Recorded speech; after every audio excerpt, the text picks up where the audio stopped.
আসসালামু আলাইকুম আপুরা ভাইরা কেমন আছেন? আশা করি আলহামদুলিল্লাহ ভালো। তো আজকে দুপুরে কি রান্না করলাম দেখেন, আপনাদের দেখানোর জন্য ভিডিও বানাইলাম।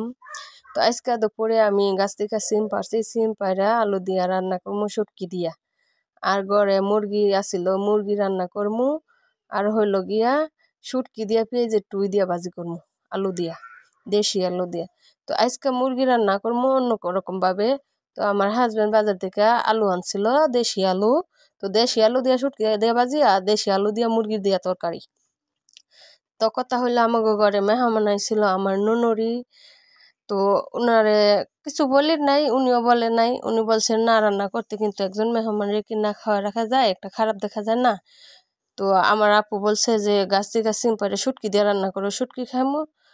তো শুটকিও ভাজি করলাম, ভাবলাম যে আমার ছেলেও করতেছে মুরগি খাইবো, তাই সবাই মিলে মনে করেন যে 3 জাত তরকারি রান্না করে ফেলাইলাম। তো মুরগার তরকারিটা বসানোর জন্য আমি সমস্ত কিছু সবকিছু গুছাই রাখছি।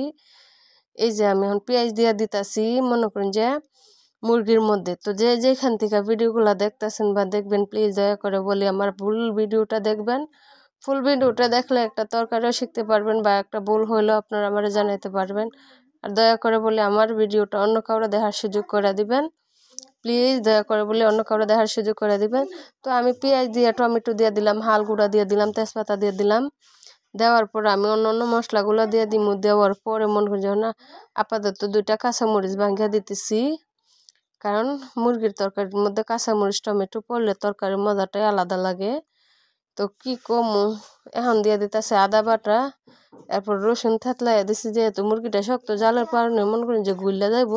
তখন জিরার গুঁড়া দিয়ে দিতেছি, জিরার গুঁড়া দেওয়ার পরে মনে করেন যে আমি অন্য অন্য মশলা দিয়ে দিমু। দেওয়ার পরে তেল দিয়া মাইখা তারপরে আমি তরকারিটা মাটির চুলায় বসাইতে যাবো। তো আমি মরিচ দিয়ে দিলাম 1 চামচ, 2 চামচ দিছি, ফুলভাবে দেয় নাই।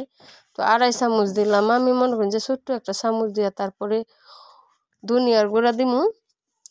তো আসলে প্লিজ দয়া করে বলি আমার ফুল ভিডিওটা দেখবেন আর একটা লাইক দিয়ে দিবেন, চ্যানেলটারে সাবস্ক্রাইব করে দিবেন। তো এখন লবণ দিয়ে দিলাম, এখন হলুদ দিয়ে দিমু।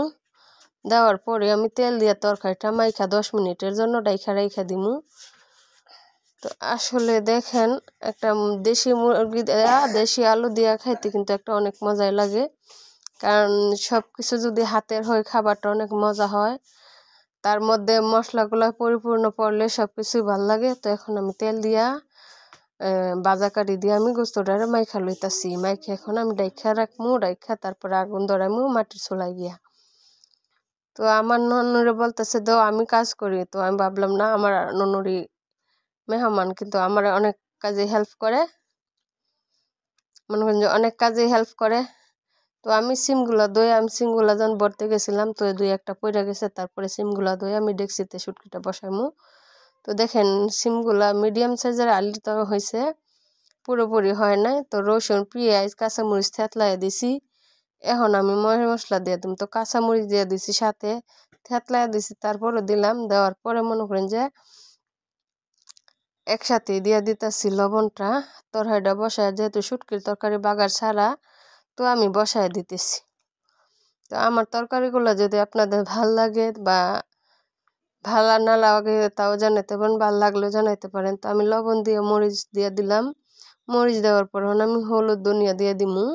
তো এখন ধনিয়াটাই দিলাম, এখন হলুদটাই দিয়ে দিমু। দেওয়ার পরে পানি দিয়া তরকারিটা বসায় দিমু। তো বসানোর পরে মনে করেন যে আমি চুলাতে আগুন ধরাই দিমু। তো একদিক দিয়ে বাজি আর একদিক দিয়ে তরকারি।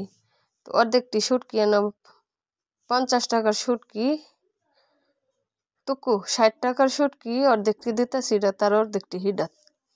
তো কাছ থেকে কম দেখা যাইতেছে, দূরের থেকে কম দেখা যাইতেছে। আমি 2 বন্ধ করে 2টার জন্য রাখি দিয়েছি।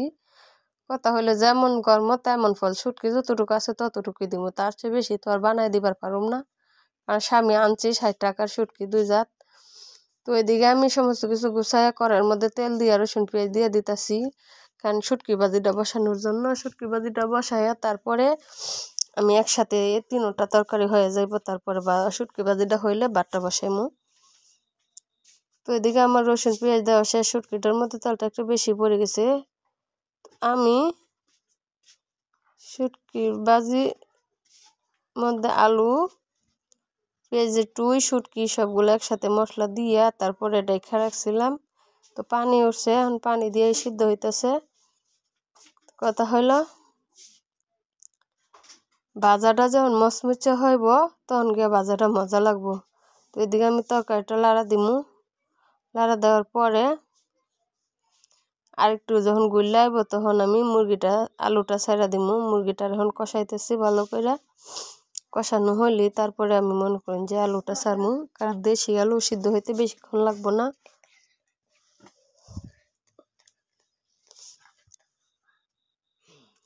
এখন আমি শুটকির তরকারিটা লাড়া দিতেছি। লাড়া দিয়া তারপরে ডাইখা দিমু। যখন আবার লাড়া দিমু তখন আমি আলুগুলা দিয়া দিমু।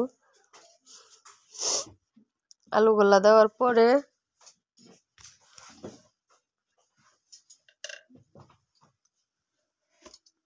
এখন আমি শুটকির ভাজি লাড়া দিতেছি। আমার ভাজি প্রায় হয়ে যেতেছে। তো দেখেন আমি লাড়া দিয়ে আলুগুলা দিয়ে দিমু। লাড়া দিয়া আলুগুলা দিয়া তারপরে লাড়া দিতেছি। আলুটা যাতে বোনা একসাথেই কষানো হয়ে যায় তারপরে জল দিমু। তো আমি আলুটা দিয়ে এখন একটা লাড়া দিয়ে ঢেকে দিমু। ঢেকে দিলে তারপরে আমি করে দিমু। এখন শুটকির তরকারিটা আবার লাড়া দিমু। তো দেখেন আমার দুটোটা তরকারি হয়ে গেছে। আর মুরগির তরকারিটা খালি আরও হইতে হইব, কারণ এখনো হয় নাই। তো ঢেকে দিলাম। এই যে আমার শুটকি ভাজি হয়ে গেছে। এখন আমার ধনিয়া পাতা দিয়ে শুটকি ভাজিটা নামাইলামু। তো আমার শুটকি ভাজিটা উলাইলামু ধনিয়া পাতা দিয়ে আমি গুছায় গাছায় লাইছি। গুছানোর পরে এখন আমি করে নিমু, জ্বালামায় নিমু আর ভাতের ডেকচিটা বসাই দিমু। তো দেখেন আমার ভাজি হয়ে গেছে। এই যে বসাই দিতেছি, ভাত বসাই দিলাম। এখন এটা হইতে হইতে তরকারি হয়ে যাব। আমার রান্না শেষ, কমপ্লিট। এখন সবারই খাইতে দিমু। দেখেন আলুর তরকারি, সিমের তরকারি, শুটকির তরকারি, তিনোটা এক তরকারি। তো দেখেন শুটকি ভাজি, এই যে দেশি আলু দিয়ে পেঁয়াজের টুই দিয়া শুটকি দিয়া কত সুন্দর ভাজি, খাইতে অনেক মজা। মাশাল্লাহ, এই হয়েছে দেশি আলু দিয়ে দেশি মুরগি। দেখেন কত সুন্দর হয়েছে মাশাল্লাহ, না ঘন না পাতলা, ঝোলগুলা খুবই সুন্দর মাশাল্লাহ, অনেক মজা হয়েছে। তো কি কম মশলাগুলো কমায় সীমিতভাবেই দিছি। তো আমার রান্নাগুলো ভালো লাগলে লাইক সাবস্ক্রাইব করবেন, সবাই পাশে থাকবেন, ভালো থাকবেন, সুস্থ থাকবেন। আর আমার রান্নাগুলো ফুল ভিডিওটা দেখবেন, দেখে আমার একটা কমেন্ট করে জানাইবেন যে রান্নাগুলো ভালো হয়েছে কিনা। আপনারা সবাই ভালো থাকবেন, সুস্থ থাকবেন। খুদা হাফেজ।